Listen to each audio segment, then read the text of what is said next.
On Man United, a big story about us today that says Erik ten Hag is treading a tightrope if he can't get the balance right with his Man United team. The hierarchy believe that after more than 2 years in charge, ten Hag should be presenting a side who take the pitch, being able to defend and score with equal ability. And I saw this come out, and for me, again, I was actually really happy with that performance at the weekend overall. The manager messed up with subs towards the end. We didn't score, but I fervently believe if we perform at that level in all our games, we win the vast majority of our football matches. We were really good in lots of areas. But what's your take on the Man United hierarchy still putting the pressure on the manager and saying, look, performances can improve, but we need you to start winning these games sooner rather than later? The writing's on the wall, man. We all know what's going to happen here. Ten Hag's going to get sacked. He shouldn't be at the club anyway. I'd have sacked him at the end of the season and said, thanks for the trophy. Cheers, leave on a high. And I would have gone and got the manager that you wanted. And all of a sudden, they've slowed things down and they've taken them game week 5 to think, yeah, we need to see a style of play. Well, we haven't seen a style of play for 2 years. What did you think was going to happen in 5 games with De Ligt and Mazraoui added to a team that was not good enough last year? I don't get it. Like what they're doing at Manchester United is incredibly slow, in my opinion. If they're now looking at this scenario, thinking, "Oh yeah, 5 games in, we're not quite seeing it. He might be under a bit of pressure here." I said he'd be one of the first managers sacked to stand by it. I think Ruud van Nistelrooy will probably be put in charge, and I think you'll then decide if you either want to keep Ruud or if you want to go for somebody and keep him as your coach. I think it's an absolute madness what's going on. You're still no improvement. You're still no better. You've still got a squad that's not good enough. I don't look at the structure and think, wow, what they've done so far means Man United are going to be improving Champions League. I have you floating around 7th and 8th again at the moment. So I just don't think the team's good enough. And I don't think the manager's anywhere good enough either. I just don't. I completely agree. You know what's mad as well? I think I've been a bit of an idiot here. I think in life, sometimes you need to realize that, like, oh, I'm at my depth here. You know what I mean? Like, I'm at my depth. He could have walked away in the summer, having won a Carabao Cup and an FA Cup, yeah? And he could have left. He could have left by mutual consent, and he could have, like, in his statement, he could have said, listen, you know, he could have basically shit on the club, the players, whatever, and said, I still managed to win 2 trophies despite major issues, right? And he's decided to stay. It's never going to work for him. He doesn't have the capability. This is his 3rd year. This is the year he's supposed to be challenging for the Premier League. That's the truth. In your 3rd year, you're supposed to be challenging for the Premier League at the bare minimum. Yeah? This guy's like challenging to get to a Europa League spot again because you ain't coming top 4. That's clear. Yeah. So it's just a matter of time, delaying the inevitable, kicking the can down the road, however you want to say it. United season is just it's just a waste of time yet again because it's just a waste. You're just delaying it. You need to move on. You need to get this guy out of the football club. It's great for me. I love it. I love coming in here ripping into United every week. But, like, if United want to move forward as a football club, you've got to get rid of him. It's not worked out, man. And they should have got rid of him after the FA Cup final. But they bottled it or whatever. You know what I mean? I'm not having this thing about, oh, yeah, but there was no one better. You tell me there's no one better than Ten Hag. Come on, man. There is someone better than Ten Hag. I understand that. I mean, there are.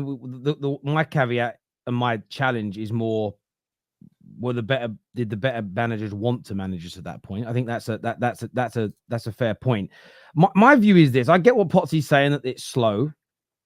I think in this situation, the confusing element about our rebuild is that you are right. Ten Hag's going into his 3rd season, but our rebuild is 5 games in the Premier League old, and we are changing the type of players that we try to buy.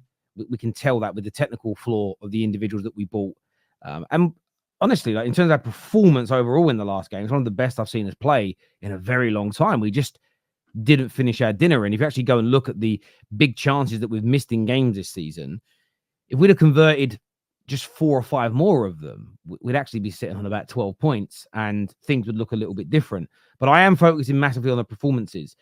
I think there's an element here of giving him an opportunity with the squad that we've got, giving him a chance with the structure. And I think when it comes to Ineos, I'm not going to overly judge them. I'm going to criticize right and wrong decisions in real time, but I'm not going to have a judgment on them until a few years into this mix. We could look at this, learn information later and realize all the steps they've taken have led us to where we want to be as an example. But I agree with this article, and he should be on a tightrope because, yes, you're making us defensively more sound. We've had 3 clean sheets this season. Yes, Liverpool put 3 passes, but they were from essentially mistakes from being caught in possession. In all the other matches, we've actually been quite hard to break down. Even Brighton, There was only 2 clear-cut chances they had in the game. But you've got to get, if you can't then make us potent at the other end because you're making us very defensive, then again, you're not a good enough head coach for us and we have to move somebody on. I don't still know, and I get, that's why I accept the criticism, why we've given him this chance. I hope that there is a practical reason for it. The guy we wanted said no or wasn't available yet, so they're kind of delaying to that point. But I think he's got 3 or 4 more games to get us winning and playing well. Look at the fixtures, bro. The fixtures are raw. Yeah, he's got Tottenham. This is just Premier League, yeah. He's got Spurs at home, Villa away, Brentford at home, West Ham away, Chelsea at home. See you later, Ten Hag. But this is exactly it, and that's why, like, these stories that are coming out, I think they're not really getting a lot of traction in the Man United fan base. But I think they're so important. I think he knows. I think he really knows that Ineos are not gonna. They've given him a chance, rightly or wrongly. And I get what you boys say. It could be bottling it. It could be a mistake. But they've given him this opportunity.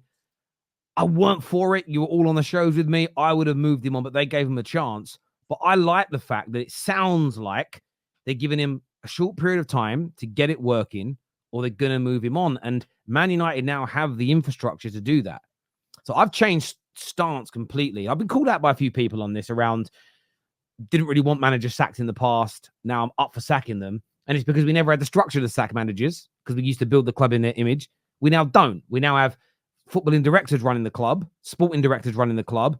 The head coach is literally that. It's a head coach. Therefore, you can change that person relatively quickly as long as you've got someone to come in and take Terry, over.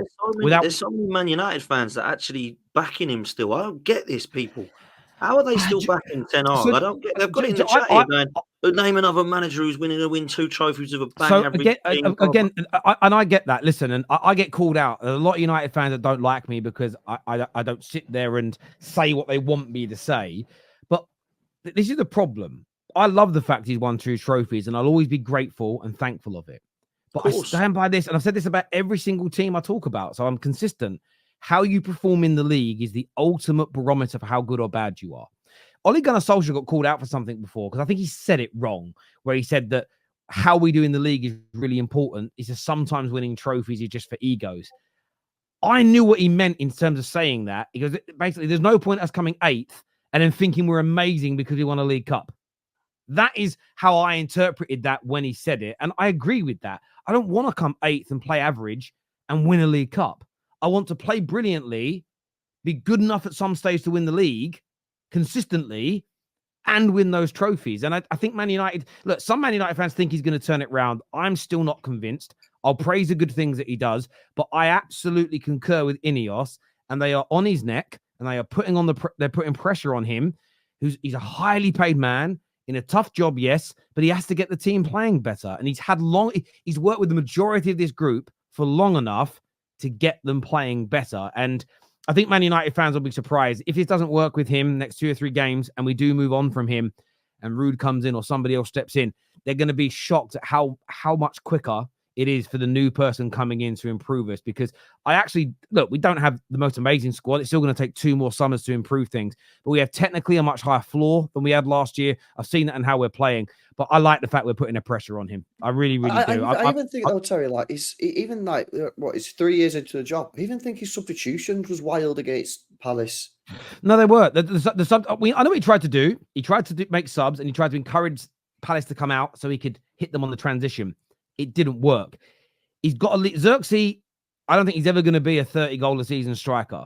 But what he brings to the team in terms of our play, as soon as he came off, we lost our shape. And I wanted to respond to this here that says trophies are the pinnacle unless you're Ten Hag, madness. But they're not just the pinnacle. Again, that is a reductionist view, almost like a red herring of an opinion in many ways. Winning trophies is amazing. The pinnacle of football is winning the trophies and being consistently in your title challenges and being consistently good enough to win the Champions League. That's when you're at the pinnacle. I wouldn't say the pinnacle is winning all those things every year, because nobody's ever done that. So that's beyond the pinnacle. The pinnacle is when you're at your pinnacle best, is when you're winning trophies, challenging for league titles, challenging for Champions Leagues. And within those challenges, I would say a 5-6 year period, you're winning some of them. That's the pinnacle. The pinnacle isn't coming 8th and winning an FA Cup. That isn't the pinnacle of football. Yeah. So again, you're reducing. It's a red herring what you're doing. It's a red herring in my opinion. It's not a proper opinion. It's only so it's like it's superficially connected to success, but there's no depth to it, and that's the problem with that conversation. And again, people say, but you didn't want people sacked before. That's because I didn't see the point in sacking managers prior. Even when I wanted them gone, I never said we're going to improve if they're sacked, because I knew without the infrastructure, it would still fall apart. Been proven right. 5 managers running. Can't still believe people are arguing with me on that one. But it's different now. The structure is there. If you don't perform in your job, you are moved on. Somebody else comes in and coaches this team. What you won't get, and still football fans don't get it. It's why Slotter's done so well since he's come into Liverpool. He's taken over a well-oiled machine where he's the head coach, coaching a team of already very good footballers that have been run well for 5, 6, 7 years. When Pep leaves, it's not a rebuild. They're not going to restructure the whole of fucking Manchester City because Pep left. Do you know why Flick's doing really well at Barca? Because Xavi wasn't a good enough manager. But actually, if you go and look in the details the last few years, Jordi Cruyff's there, actually. I think he's still there. Doing a lot of good work behind the scenes. They've taken out a head coach that weren't good enough. Look how good they now look. They've taken out Tuchel that wasn't good enough. Look how good Bayern Munich look, because the structure is there. The structure's already in place. You can chop and change managers like this. The maddest bit is, I used to argue against the other people before. We've got to chop and change like the other clubs do. But we didn't have the structure for it. We now have the structure, and nobody wants to fucking chop and change managers. It makes no sense to me. But anyway, it's crazy. I'm glad we're doing it. I'm glad we're doing it. Those people that are saying in the chat, oh, I can't believe Dan doesn't think we've improved. Like Z's in the chat, big up Z. United Emotions is having a go at me. I mean, with a name like that, fair play. Because, I mean, look, let's be real. Manchester United have massively improved, apparently. But you scored with 1 goal against Fulham, which come from Xerxes when he came on. You lost to Brighton. You lost to Liverpool. You beat 10 men Southampton comfortably. You drew to Palace, and everyone's got excited because Man United beat Barnsley 7-0. That's them massively improving. I don't get it. I've not seen any improvement. I would say this, where I would defend Man United is, and I think what they're talking about is our structure is improved. We're leaking far less opportunities than we were last season, and we do look better on the ball. Those areas have definitely improved so far this season. But what I like is that Ineos are already saying that's not enough. And I think that's where... It's not enough. No, and I get it. And I think that's where balance has to come into this. I can see where the improvements have happened, but I can understand why this hierarchy that's paying the head coach millions of pounds a year want more than that. They're giving him time to improve it. They're giving him time to make it better. What they're not going to do, and I hope they're not going to do this, is have a whole season be written off because we hang on to a manager too long.